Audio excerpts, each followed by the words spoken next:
Allô tout le monde, bienvenue dans le balado C'est dans ta tête de Santé mentale Québec chez Appalaches. Notre astuce du mois aujourd'hui, c'est ressentir. Et comme on dit dans notre slogan de campagne, ressentir, c'est recevoir un message. Alors, on va parler de l'importance et du rôle que jouent nos émotions dans la vie.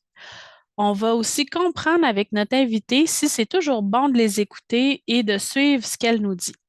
À tout de suite. Pour parler des émotions, j'ai le plaisir de vous présenter le docteur Camilo Zakia. Bonjour, Monsieur Zakia. Bonjour. D'abord, merci d'avoir accepté notre invitation à collaborer à ce balado, C'est dans ta tête. Docteur Zakia, pour résumer votre expérience professionnelle, vous avez été plutôt chef de psychologie ou de glace pendant une quinzaine d'années, puis vous avez été à l'Institut pendant 32 ans. Vous êtes également vulgarisateur en santé mentale et actuellement, vous avez votre cabinet privé comme clinicien. Puis vous êtes également vice-président de Phobie Zéro. Ma première question que j'aimerais vous poser, c'est d'abord pourquoi on a des émotions? C'est quoi leur utilité? Puis s'il faut toujours les écouter. Bon, les grosses questions avant tout, je pense que l'émotion donne l'épice à la vie, ça donne un sens à la vie. Sinon, c'est mort. Et sans l'émotion, on n'est pas des êtres humains. On est des roches, des matériaux. Euh, Quand même, je les appelle, une émotion est un appel à l'action. Une émotion nous pousse à agir. Quand le corps ressent quelque chose, le positif ou négatif, psychologique ou physique, c'est une reconnaissance qu'il y a quelque chose qui n'est pas balancé, il faudrait l'adresser. J'ai soif, je bois. Ah. J'ai faim, je mange. Ah. J'ai froid, je mets une chandail. Donc, Mhm. si j'ai une douleur, je cherche à régler la douleur ou réduire la douleur. Si j'ai peur, je me protège. Si je suis en colère, j'agis et j'attaque. Donc, ça nous pousse à faire quelque chose pour rebalancer l'esprit. Alors, dans un sens, ils sont toutes très utiles. Vous avez demandé la question, est-ce qu'on devrait écouter les émotions? La plupart Ouais. des gens vont dire oui, on devrait les écouter, ça nous dit quelque chose. Oui, c'est vrai. Quand il y a un détecteur de fumée qui commence à sonner, on devrait l'écouter et fuir. Sauf si on est en train de préparer le toast et le détecteur de fumée commence à sonner, est-ce que je devrais avoir peur? Est-ce que je devrais fuir dans la rue? Ouais. Je peux reconnaître que c'est une fausse alarme dans ce sens-là. Je n'ai pas besoin de rien faire que d'attendre que l'alarme arrête de sonner. Je ne suis pas en danger. Et ça, c'est important parce qu'en effet, une émotion, normalement, nous protège. Mais des fois, ça peut être exagéré. Et quand on écoute l'émotion, on est protégé, mais on est limité. Il y a un ours dans la forêt, je ne vais pas rentrer dans la forêt. C'est normal. Sauf que je vais avoir moins de place à trouver de la nourriture. Mhm. Si j'ai peur d'un accident d'auto, je vais réduire ma vitesse. Si j'ai trop peur, si je veux me garantir de ne pas avoir un accident d'auto, je reste chez moi, mais je ne fonctionne pas. Donc, il y a toujours un prix à payer et la réalité, c'est qu'une émotion devrait être vue comme un allié qui nous parle, qui nous pousse et normalement, quand c'est en balance, on devrait quand même les écouter et penser à comment mieux réagir pour régler ces émotions-là. Par contre, des fois, quand c'est exagéré, ça commence à avoir un impact sur notre vie. Si Mhm. j'ai peur d'une maladie, je vais voir le médecin. C'est bien si j'ai une bosse ou quelque chose. Si par contre, chaque matin, je me lève avec un mal de tête, je vais aller voir le médecin, éventuellement, le médecin ne va plus me prendre. Non, c'est sûr. Ouais. Faut être dosé quand même. Tu sais, même si on apprend à les décoder, des fois, il faut aussi aller un peu plus loin, comme dans certaines peurs, tu sais, de se désensibiliser à, tu sais, tout est une question de bien interpréter. C'est pas parce que il y a le signal d'alarme que nécessairement il faut toujours fuir ou En effet, quand vous pensez à l'expression quand on est fâché, tournez la langue 7 fois avant de parler. ouais. Pourquoi? Parce que des fois, si il y a une explosion d'émotions, on veut crier, on veut hurler, on veut lancer des choses. À un moment donné, si on prend quelques secondes pour que ça se calme, des fois, on peut réaliser que non, c'était pas par exprès ou il y a une meilleure façon d'agir, etc. Donc, des fois, c'est pas qu'il faut l'ignorer, Mhm. c'est de reconnaître que des fois, je suis poussé à agir quand c'est pas nécessairement la meilleure chose à faire. C'est Donc, de comme, pouvoir analyser, de pouvoir voir clair une émotion me ment ou est-ce qu'une émotion me pousse, est-ce qu'une émotion est exagérée ou raisonnable avant de décider quand c'est possible. Sauf quand c'est urgent, s'il y a un autobus, on ne va ouais, pas arrêter de réfléchir. non, non. Mais c'est vrai que pour certaines situations, faut laisser le temps à notre cerveau d'absorber ce qui arrive, tu sais, l'émotion qui nous envahit, puis par la suite, tu sais, à avoir comme une espèce de délai pour prendre une bonne décision plus éclairée, parce que c'est comme si on n'était plus connecté avec notre raisonnement quand on est en émotion. Ça se Oui, peut-tu? oui, oui, absolument. En effet, nous avons deux cerveaux, si vous voulez, deux parties du cerveau, les gens Ouais. qui ont le cœur, ma tête. Mais la réalité, avant tout, c'est que nous sommes des animaux et tous les animaux ont le cerveau de base, reptilien, on dit, qui nous fait agir automatiquement. Par contre, les êtres humains ont évolué un peu plus complexes, donc capables des fois de dire, dans ce cas-là, ça ne fait pas de sens. Mhm. Par exemple, la hauteur est dangereuse dans un monde naturel. Aujourd'hui, on a construit des avions, on a un plancher de vitres de verre autour CN.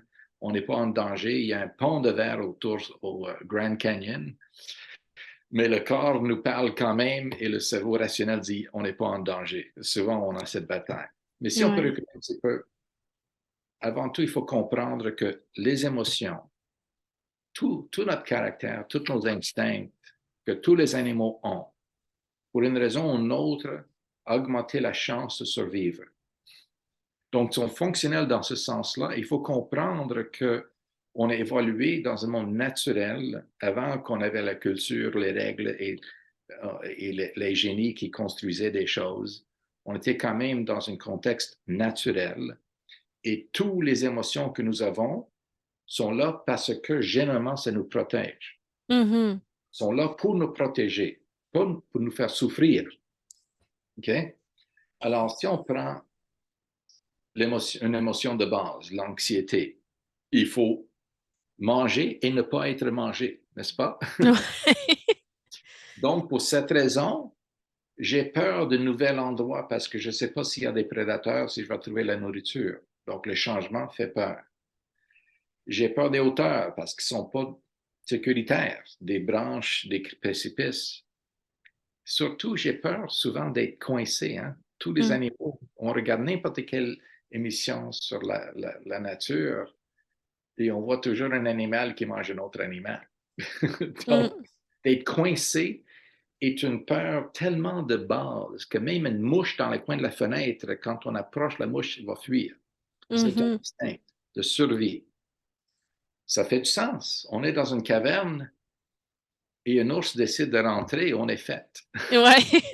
Donc, d'être coincé est une peur de base. Comment ça se manifeste aujourd'hui? Les gens qui ont la claustrophobie, ils ont peur des ascenseurs, des IRM. Il y a des gens qui ont besoin d'une opération, mais ils vont vivre avec leur épaule détachée parce qu'ils ne veulent pas rentrer dans une machine. Okay? Des gens qui évitent des ponts, des tunnels, des métros, tout le reste, parce qu'ils ne sont pas en danger. Il n'y a pas un ours qui attend dans le corridor quand la porte de l'ascenseur ouvre. Non. Mais l'instinct est là. Donc, il Ouais. faut comprendre qu'il y a une raison pourquoi on a peur. Mais Ça, même cette peur-là là, de se sentir coincé, là, même si c'est pas nécessairement physiquement, des fois, comme psychologiquement, ça nous fait éviter des situations, ouais, ça nous fait, tu sais, on veut comme pas s'affirmer parce qu'on veut pas se sentir coincé, ou c'est vrai, tu sais, qu'on la voit d'une autre forme même. oui, Hmm. exactement. Donc, il y a ça. Ça, c'est un exemple simple de la peur, mais si on revient à l'idée de manger et ne pas être mangé, qu'est-ce qui va faire que j'augmente la chance que je continue à vivre? OK? Donc, si je ne trouve pas quelque chose à manger, je vais mourir.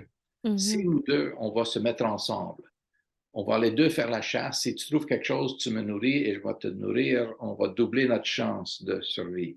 Et en effet, si on a un petit gang, on va appeler ça une tribu.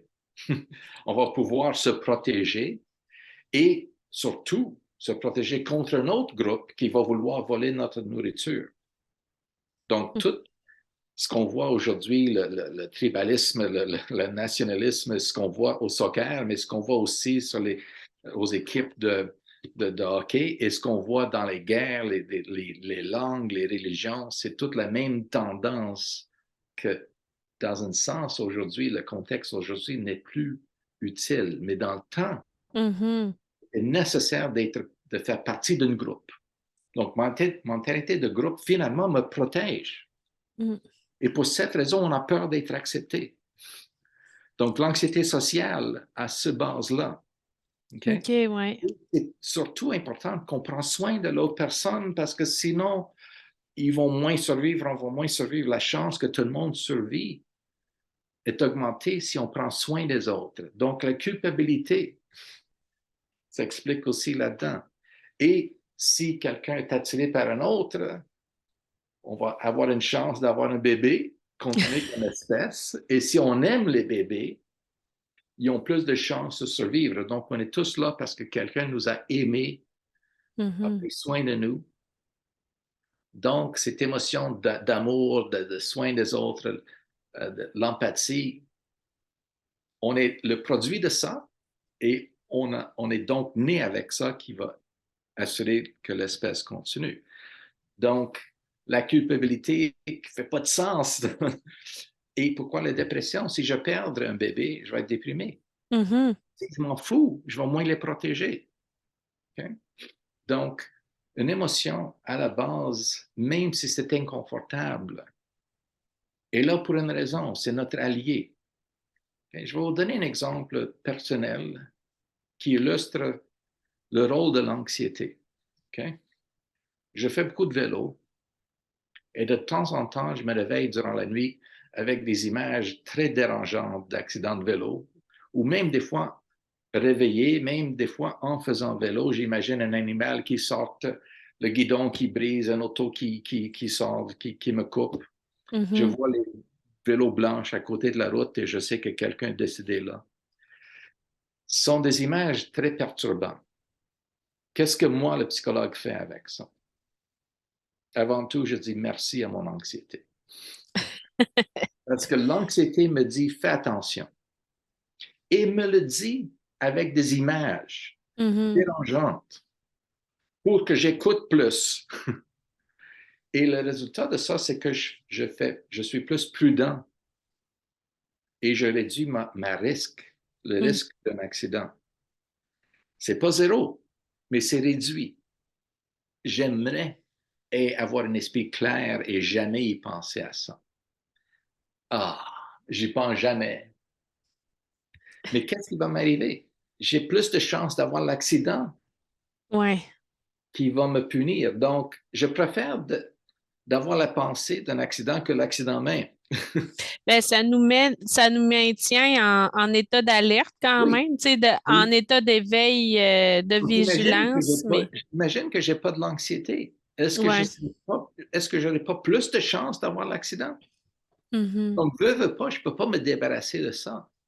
Les gens ne réalisent pas que l'anxiété n'est pas bon ou mauvais, c'est une question de degré. C'est une question quand même, une alarme qui est toujours là pour nous dire Ouais. fais attention. Et ça serait le fun de jamais y penser. Mm. Mais comme je dis, finalement, si on n'y pense jamais, on va être plus en danger. Donc, c'est nécessaire, comme toutes les autres choses, comme l'anxiété, la culpabilité, on a besoin de toujours se questionner. Par contre, le problème là, c'est que c'est une question de degré. Okay? C'est ça. Mm. Ouais. Prenons l'anxiété de conduite ou de santé. On va prendre ces deux exemples-là.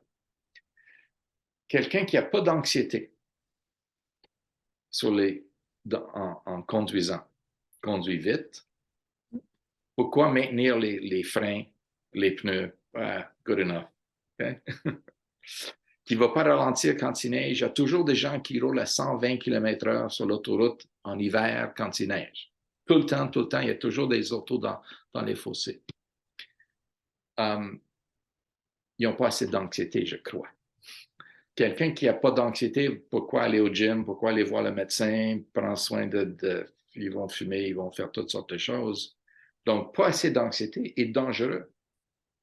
Bon niveau d'anxiété, on ralentit quand il neige, on prend soin de notre santé, on suit les conseils médicaux. Trop d'anxiété, on reste chez nous, on ne conduit pas. Oui, c'est ça. On va voir le médecin tout le temps. Donc, c'est important de comprendre que c'est ni bon ni mauvais. Ça dépend du degré et comment ça affecte ma vie, ma survie. En prenant soin, je réduis les risques. Mais si je veux les réduire à zéro, je me limite tellement parce que je ne peux rien faire. Rien Non, faire. exact. Le risque zéro, ça n'existe pas, là. Alors, il faut quand même écouter l'anxiété, toutes les émotions, mais en même temps de reconnaître que va toujours rester là. On n'a pas besoin de complètement éliminer. On a besoin aussi d'être un peu en paix avec le fait que j'ai un peu d'inconfort ici. Mhm. Puis en conférence, on s'était déjà fait poser la question parce que, tu sais, on a toujours les fameuses émotions, tu sais, universelles, là, colère, tristesse, joie, peur, justement, excitation. Mais, tu sais, il y a quelqu'un qui nous a demandé comment ça se fait qu'il y en a juste une dans la gang qui est plus agréable que les autres. Tu sais, autrement dit, la joie, c'est pas mal la seule qui est plus agréable. Tu sais, l'excitation, la surprise, ça peut être autant le fun que non, mais c'est ça. Elle nous avait demandé pourquoi il y a juste celle d'agréable dans la gang. Je ne sais pas si vous avez une réponse à ça, là. Non, ça touche ce que j'ai dit tantôt, en effet, sont toutes là pour la même raison, pour Mhm, augmenter la chance qu'on va, on va survivre. Donc, c'est vrai que la peur est dérangeante, mais d'être en sécurité est plaisant. Et une me mhm, pousse à faire l'autre. exact. Donc, la joie, c'est ce qu'on ressent quand ça va bien, parce que sinon, on est déprimé. Et si on n'est pas déprimé, on prend moins soin des autres. Et quand nos enfants réussissent, on n'aurait pas de joie non plus. Donc, c'est un peu comme l'antidote de la dépression. Pourquoi on est déprimé quand nos enfants sont malades? Parce qu'on les aime. Qu'on Mhm, les aime parce que ça augmente, je ne veux pas dédramatiser ça, mais c'est parce que ça augmente la chance qu'ils vont survivre. Et qu'on est là pour la même raison. On a hérité cette émotion-là parce que finalement, ça nous protège, ça nous donne le goût de vivre et de protéger les autres. Donc, quand ça ne marche pas, on est déprimé. Quand ça marche, on a la joie. mhm. Donc, veut pas, ils sont nécessaires. Toutes les émotions sont nécessaires. Si on n'a pas d'émotion, on ne fait rien, littéralement. Ben oui, c'est ça. Puis, tu sais, y a-t-il une façon justement qu'on peut arriver à se pratiquer dans nos compétences émotionnelles ou, tu sais, pour bien faire face à ces émotions-là, y a-t-il quelque chose, des trucs peut-être à dire aux auditeurs? Well, avant tout, le seul conseil, en effet, je vais vous raconter une petite blague. Je dis aux gens que quand je vais prendre ma retraite, je vais écrire une phrase sur la porte. Et quand les gens me demandent si je travaille encore, je vais dire non, mais allez voir la phrase sur la porte. Suivez ce conseil-là, vous n'aurez pas besoin de psychologue. OK? OK. Voici le conseil. Le conseil, c'est faites ce qui a du sens, ce qui fait du sens malgré ce que vos émotions vous disent. OK. C'est-à-dire de suivre l'aspect rationnel du cerveau en comportement, en jugement, même si des fois, il y a une émotion qui me pousse dans une autre direction. Parce que si l'émotion me pousse dans la bonne direction, la logique va être d'accord avec. C'est ça, elle va concorder Celui-là même. va jamais mentir. Fait Celui-là va occasionnellement mentir. ouais, c'est vrai. Hein? Mm. Je vous donne un exemple simple. On marche dans une forêt, on voit un ours. OK? Il est loin, on recule, puis on se sauve. On voit des randonneurs rentrer vers la forêt où est-ce qu'on était. Qu'est-ce qu'on va leur dire? On va les avertir. On va les avertir parce que c'était dangereux, menaçant pour moi, mais Mhm. aussi pour les autres. Et même le lendemain, assis dans ma chaise, si je raconte l'histoire, mon Dieu, ça passait proche. Je vais reconnaître que c'était dangereux. C'est dangereux pour moi en présence, c'est dangereux pour les autres. Il y a une congruence complète là-dedans. Imagine maintenant que j'ai peur d'un ascenseur. Devant l'ascenseur, mon émotion me dit danger, c'est menaçant pour moi. Je prends l'escalier. Si je vois d'autres personnes aller vers l'ascenseur, est-ce que je vais leur avertir? Attention, il y a un ascenseur ici. Ouais, non. Vous voyez là que ça ne fait pas de sens. Mhm. Parce que si je vois un vrai danger, c'est dangereux non seulement pour moi, mais pour les autres. Ouais, c'est vrai. Alors, il y a une Mm. incongruence là. Et même dans la chaise du psychologue le lendemain, je vais dire, je sais, je ne devrais pas avoir peur. Donc, on est capable de reconnaître que ça ne fait pas de sens. Mhm. Donc, vous voyez là que la logique dit danger pour l'ours, l'émotion dit la même chose, mais même après que l'émotion est partie, on va voir que c'était dangereux. Il n'y a pas de désaccord là. Mhm. Mais quand l'émotion est exagérée, ou une fausse alarme dans ce cas-là, Ouais, parce c'est que ça ça. ressemble à un danger, une caverne, ce n'est pas. Donc, on a un monde artificiel qui ressemble à un monde naturel, mais qui n'est pas dangereux. Dans ce cas-là, la logique est capable de voir la différence, Mhm. pas l'émotion. Donc, pour cette raison, que s'il n'y a pas d'urgence, s'il n'y a pas une raison d'agir tout de suite, il y a un avantage de tourner la langue quelquefois avant de décider si on devrait écouter cette émotion-là. Parce que quand on l'écoute, on renforce l'émotion. Quand on résiste, ça commence à faiblir. Mhm. Alors, il s'agit d'une question de quand est-ce que j'écoute mes émotions. Et généralement, on devrait. Mais si je fais une analyse de ma journée, ma semaine, et je dis, je me sens trop coupable trop de temps, c'est toujours moi qui dis oui, qui cède, j'ai trop peur de telle chose. Tout le monde semble magasiner, puis moi, je reste toujours isolé chez moi.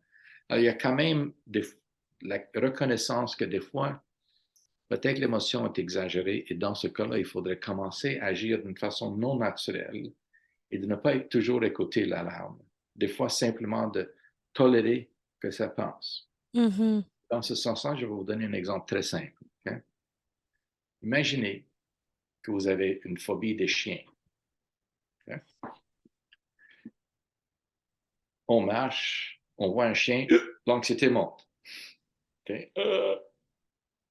Qu'est-ce qu'on fait pour se débarrasser de cette peur efficacement? On se vire de bord. Ouais, c'est ça. On se calme. Donc, c'est ça qu'on fait si on voit un ours, hein? Si on Mhm. voit un lion, si on voit un danger, oh, la branche commence à craquer, je vais descendre l'arbre. Ah, OK? Donc, l'anxiété nous pousse à toujours agir pour que le danger est parti. Et ce que ça fait, c'est que ça augmente l'appréciation du danger. Par Mhm. exemple, si je rentre dans une forêt et je vois un ours, qu'est-ce que j'ai appris? Le lendemain, fais attention. Mhm. Tu as manqué, tu n'as pas assez proche, donc j'ai plus de peur la prochaine fois parce que je l'ai vécu. Si il neige et je dérape et je reprends le contrôle, qu'est-ce que Ouais. j'ai appris? Hey, fais attention la prochaine fois. Donc, la prochaine fois, je vais être plus prudent. Donc, c'était Mhm. à monter parce que c'était pas assez fort pour me protéger l'autre fois. Mhm. Okay? Ça fait du sens. Par contre, si je commence à agir comme ça face aux peurs exagérées ou des fausses alarmes, le chien, soudainement, OK, j'ai écouté ma peur, j'ai traversé la rue. Sauf qu'il y a un autre chien sur cette rue-là. Ça augmente, je vire de bord, je Ouais. m'en vais. Donc, finalement, il y a des chiens partout. Et je ne peux pas sortir si j'ai peur des chiens. Et la question, c'est, s'ils sont si dangereux, comment ça se fait qu'ils sont partout? Alors, si je décide que je ne devrais pas avoir peur, je devrais avoir peur de déraper quand il neige, je ne devrais pas avoir peur des chiens. Alors là, on a besoin de faire quelque chose qui n'est pas naturel. Ouais, c'est ça. Ce qui est naturel, c'est de fuir, d'écouter l'émotion. Si je vois un chien et j'ai peur, je peux m'en aller ou je peux soit reculer un petit peu et attendre ou rester là jusqu'à temps que l'anxiété va quand même baisser. Assez rapidement, ça va baisser, mais pas aussi vite que si je traverse la rue. Ouais. Et dans ce cas-là, j'apprends que finalement, il n'y a pas de danger et la prochaine fois, la peur va être un peu moins forte. Et si je tolère ça, la prochaine fois, ça va être plus bas chaque fois. Donc, en écoutant une émotion, on l'encourage, on le renforce, on le sensibilise et en simplement le vivant et reconnaître que inconfortable, oui, mais pas quelque chose que je devrais nécessairement agir là-dessus. Ça va se calmer et ça va être plus faible la prochaine fois. Et ceci s'applique à toutes les émotions en passant. Quand j'étais intervenante, je disais souvent, moi, qu'il fallait faire passer la crise en mots MOT et non en mots MAUX. Tu sais, pour que les gens puissent parler puis ventiler. Je ne sais pas qu'est-ce que vous en pensez là-dessus, parce qu'il y en a peut-être qui vont trop chercher à rationaliser ou à suranalyser, tu sais, puis qui vont tomber dans l'autre extrémité. Bon, le problème, c'est que je mets beaucoup d'emphase sur les instincts naturels, le fait qu'on est des animaux, Mhm. parce que les gens ont tendance à chercher d'autres raisons. J'ai Ouais. fait une conférence sur l'anxiété une fois, puis une madame est venue me voir. Elle était, je pense, TS, travailleuse sociale dans un cégep, puis elle avait une cliente qui avait beaucoup d'attaques de panique, puis elle ne comprenait pas pourquoi. Elle a une bonne famille stable, elle est dans une bonne relation, elle réussit bien à l'école, puis pourtant elle a encore de l'anxiété. OK. Vous avez évidemment pas écouté ma conférence. C'est pas un problème. L'anxiété n'est pas un symptôme d'un autre problème qu'il Ouais, faut c'est ça. traiter. C'est souvent un problème du mécanisme d'anxiété même. Si je me sens inconfortable, mettons, j'ai eu une attaque de panique. Je m'en vais voir le médecin. Et le médecin dit, finalement, c'est juste de l'anxiété. Mais j'étais en ambulance, j'étais en crise, j'étais certain que j'allais mourir. Mhm. Et j'ai vécu l'enfer. C'est l'enfer. Maintenant, ils ont donné un nom à cet enfer. Mhm. Attaque de panique. Donc maintenant, je veux m'assurer de ne pas avoir cet enfer. Si j'ai vu un ours dans la forêt, j'ai vu les feuilles bouger, le lendemain, je rentre là-dedans, je suis très vigilant des feuilles. Et là, je vais peut-être réagir même si le vent fait bouger les feuilles. Mhm. Si j'ai vécu une crise d'enfer qui était mon anxiété finalement, le lendemain, je vais quand même surveiller mon corps pour m'assurer que je n'ai pas de l'anxiété encore. Sauf que de surveiller me donne de l'anxiété. Et si je ressens une petite palpitation, n'importe quoi, ça s'en vient. Donc, c'est la peur d'avoir peur. Souvent, le mécanisme d'anxiété est, Ben oui. est un problème du mécanisme même et pas d'un autre problème.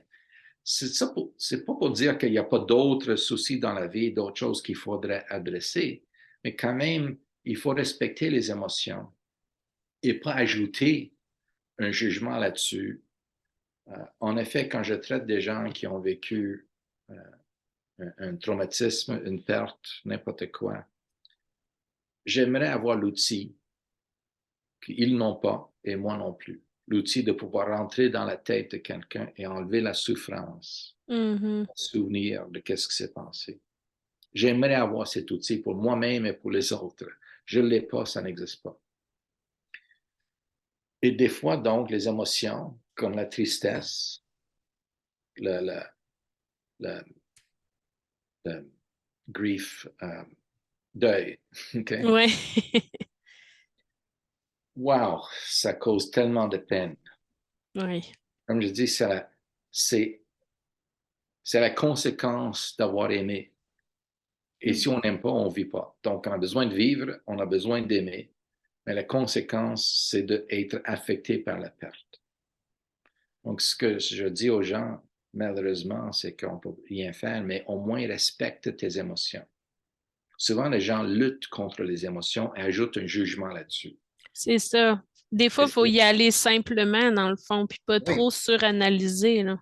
parce qu'on a des méta-émotions, des méta-cognitions, Les OK. émotions par rapport aux émotions. Un soldat qui a peur, qui panique parce qu'il a vécu de l'enfer en Afghanistan, Mhm. commence à être fâché contre lui-même parce que comment ça se fait? Mais ça, c'est un jugement qu'il porte par rapport à lui-même. Mhm. Les gens, moi, je dis souvent que si on va au salon funéraire, on va voir les gens pleurer, on va voir les gens des fois blaguer. Ah, ça fait bon, j'arrête pas de me maquiller. Ils vont faire des blagues, n'importe quoi. Ils vont faire toutes sortes de choses. Et des fois, c'est la même personne qui rit un moment et pleure un autre moment. Mm. Si moi, je pleure et je vois les autres sont calmes, je dis, ah, mon Dieu, j'ai honte ou je suis faible. Là, j'ai porté un jugement là-dessus. Si je ne pleure pas et je vois des gens pleurer, je peux dire, je suis sans cœur. Comment ça se fait que je ne pleure pas? En effet, on va vivre des montagnes russes d'émotions Ouais, ouais. et les autres vont vivre des montagnes russes. Et on ne va pas nécessairement être au même moment, en même temps. Pas important. On veut pleurer, on pleure. On ne veut pas pleurer, on ne pleure pas. Simplement respecter ce que tu ressens sans apporter un jugement négatif là-dessus. Il n'y a pas de règle. Puis sans se comparer aussi, tu sais, Exactement. ouais. Si, Juste c'est en ça. passant, je vais vous montrer la boîte de Kleenex. Les gens, ils rentrent dans le bureau de psychologue, disent où est-ce que je m'assois? Je dis toujours côté de la boîte de Kleenex. Quand ils pleurent, j'attends, ils ont arrêté, puis on continue à parler. OK? Ouais, c'est ça, effectivement. Mais c'est important justement de les évacuer, hein, tu sais, pour pas les garder en soi, parce que j'imagine que ça nous fait justement empirer la situation ou Moi, je les ressens, puis je les observe, et c'est tout, sans jugement. Des fois, je trouve que c'est difficile. Hmm.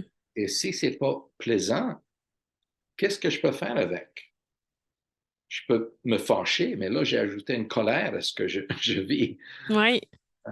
Donc, en effet, une émotion, c'est des vagues, c'est tout. Des vagues vont toujours passer, une question de temps. Mhm. Je vais arrêter, ça va passer, j'y pense à d'autres choses, ça revient, je pleure encore, j'y pense à d'autres choses. Et éventuellement, avec le temps, ça va prendre moins de place dans notre esprit. Mais les émotions négatives, malheureusement, je dis simplement, respecte-les, c'est tout.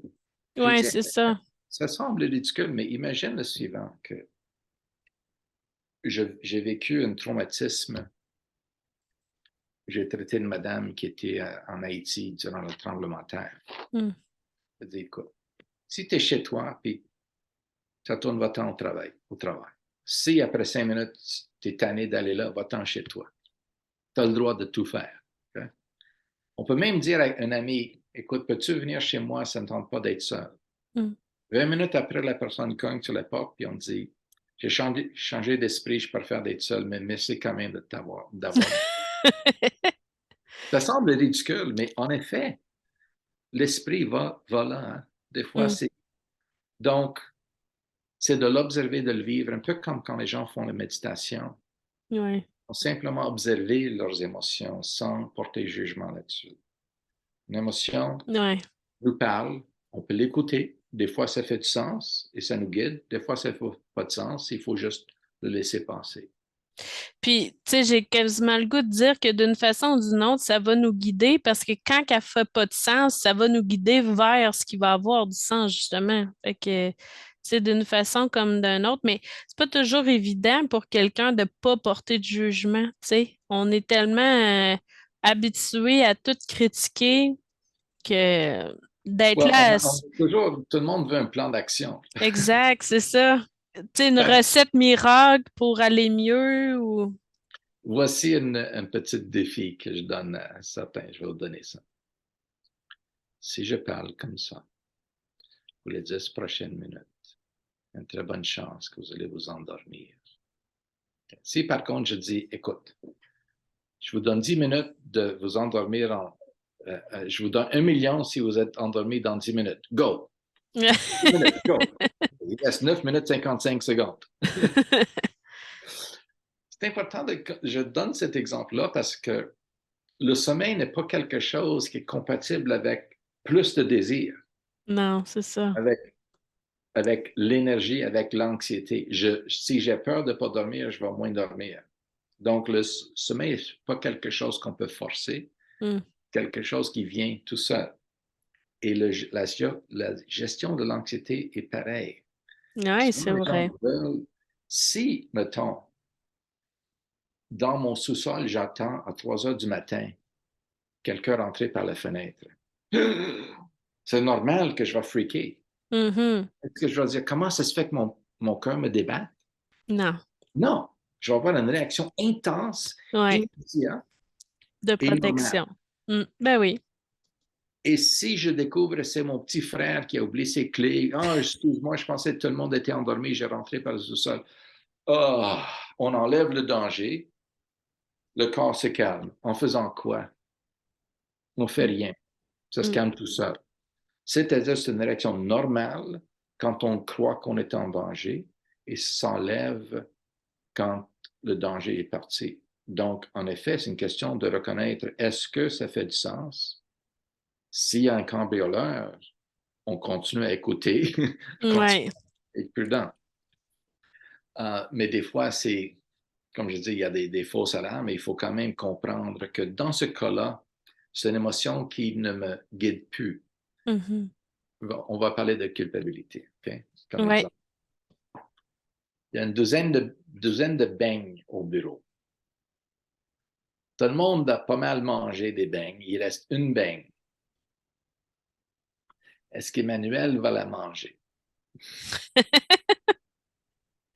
C'est vrai, hein, ça, le dernier, qui va la prendre? Oui. Il y a des personnes qui sont très agréables. C'est une dimension de la personnalité, agréabilité, antagonisme.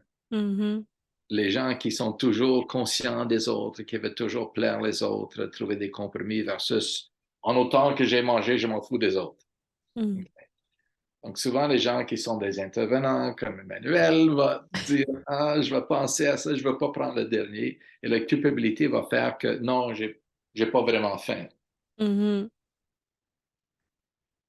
C'est un exemple de la culpabilité qui, si tout le monde a mangé, ça ne fait pas de sens qu'on se prive du bain, n'est-ce pas? Mhm. Mhm. Mais quand même, l'émotion dit non, non, non, on se sent coupable. Donc, si j'ai peur d'un ascenseur, je devrais quand même le prendre. Si je décide jamais de toucher la beigne, le lendemain, et chaque fois que j'agis selon ma culpabilité, je vais toujours prendre moins de place.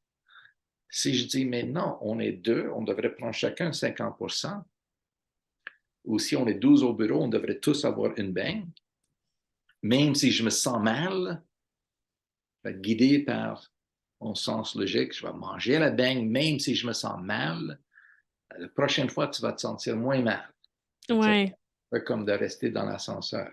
Ouais. C'est de s'entraîner à vivre ce sentiment désagréable-là, hein.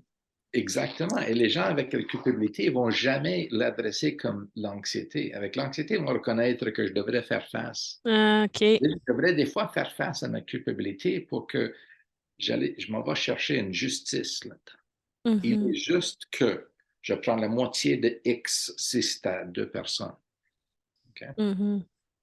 Prenons, imagine qu'on a une tarte. La tarte est à nous deux.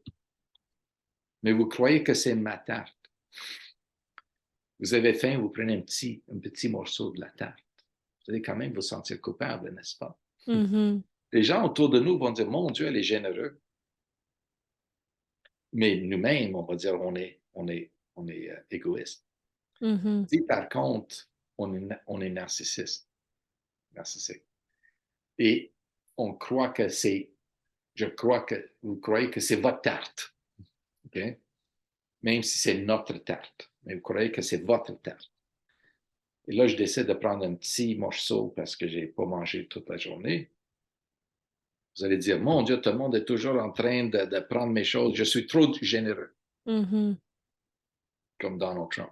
Donc, dans un sens, les gens vont agir selon les croyances au lieu de la logique. Ce C'est qui est vrai. logique, c'est dans la moitié. Mm. C'est vrai, les croyances viennent des fois nous brouiller la vue alors qu'il faut simplement, ben, c'est ça, garder ça le plus simple possible, accueillir et observer. Mm.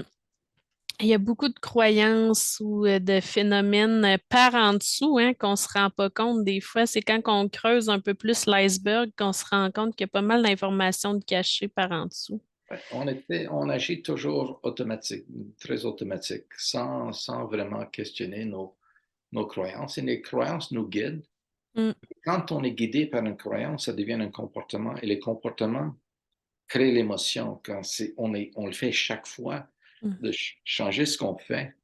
Même si on dit, par exemple, est-ce qu'on a vraiment besoin d'être habillé en été? Pas vraiment. On peut mettre du crème solaire, puis c'est tout. On va tous se déshabiller. Même si je crois que les animaux n'ont pas peur de leur corps, hein. Un chien ne dit pas il faut que je me cache. Non, c'est ça. C'est seulement les êtres humains qui font ça. Okay? Alors, ce n'est pas vraiment quelque chose qui est nécessaire. En hiver, il faut être chaud, avoir chaud, il faut se protéger, mais pas se cacher. Mais là, on s'habille pour se cacher. Donc, on dit, OK, ça fait plus de sens, on va tout aller tout nu.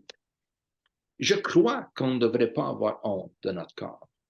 Je crois profondément que je n'ai pas choisi mon nez, ma grandeur, whatever. Peut-être j'ai trop mangé, mais quand même. Je ne devrais pas avoir honte de mon corps, mais vous n'allez jamais me trouver sur un camp de nudistes. Ouais. Parce que je sais, ça ne fait pas de sens, mais chaque jour, on s'habille, on fait attention que c'est boutonné, le zipper est levé. Et là, on se déshabille, la fenêtre est ouverte, je vais fermer les rideaux avant de me déshabiller. Donc, chaque jour, plusieurs fois par jour, on répète le même geste. Mhm. On agit comme si on devrait avoir honte. À un moment donné, on a honte. Donc, Ouais. mais c'est guidé par une croyance. Et là, on agit là-dessus et ça devient tellement fort que ça devient difficile de surmonter ça. C'est pour cette raison que de faire face à nos peurs, comme d'aller prendre l'ascenseur, si on a toujours évité, c'est pas si évident. Mhm. Non, effectivement, ça prend du temps, ça se fait pas en claquant des doigts non C'est plus, hein. d'aller dans une autre direction, de C'est ça. graduellement amener la peur à un niveau fonctionnel. Chaque fois qu'on résiste, on l'affaiblit. Chaque fois qu'on l'écoute, on renforce. Mhm. Donc, des fois, deux pas vers ici, un pas par là, mais on va se rendre éventuellement si on le fait bien. Ouais. Ouais. Ben, merci beaucoup, en tout cas, d'avoir partagé avec nous tous ces trucs-là. Ça a été vraiment agréable comme discussion.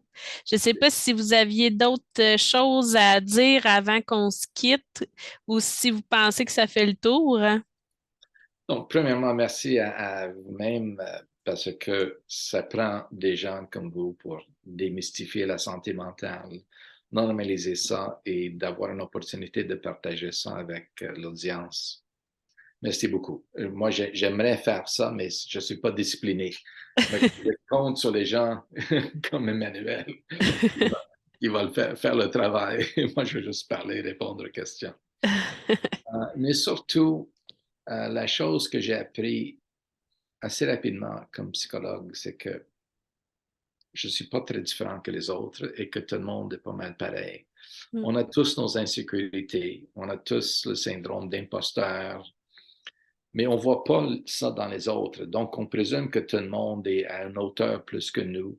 Oui, Au lieu c'est de vrai. réaliser que, écoutez, on est tous des êtres humains avec tous à peu près les mêmes émotions, les mêmes croyances. C'est pas parfait, mais on est moins défectueux qu'on pense. Je passe ma journée à convaincre les gens qu'ils sont pas mal normaux. Mm. Peu importe ce qui rentre dans la tête, etc. Donc, et les émotions, comme je dis, c'est juste une voix. On n'a pas besoin nécessairement de présumer qu'il y a vraiment un problème. C'est là comme notre allié, comme quelqu'un dans l'auto qui nous dit fais attention, on peut l'écouter, mais on n'a pas besoin d'arrêter de conduire. Mhm. On va rester là, puis on l'écoute. On écoute nos émotions, mais on agit selon le sens rationnel, puis on va avancer plus comme ça. Ben, merci beaucoup. Ça a été vraiment enrichissant comme discussion. Un grand plaisir. Merci aussi.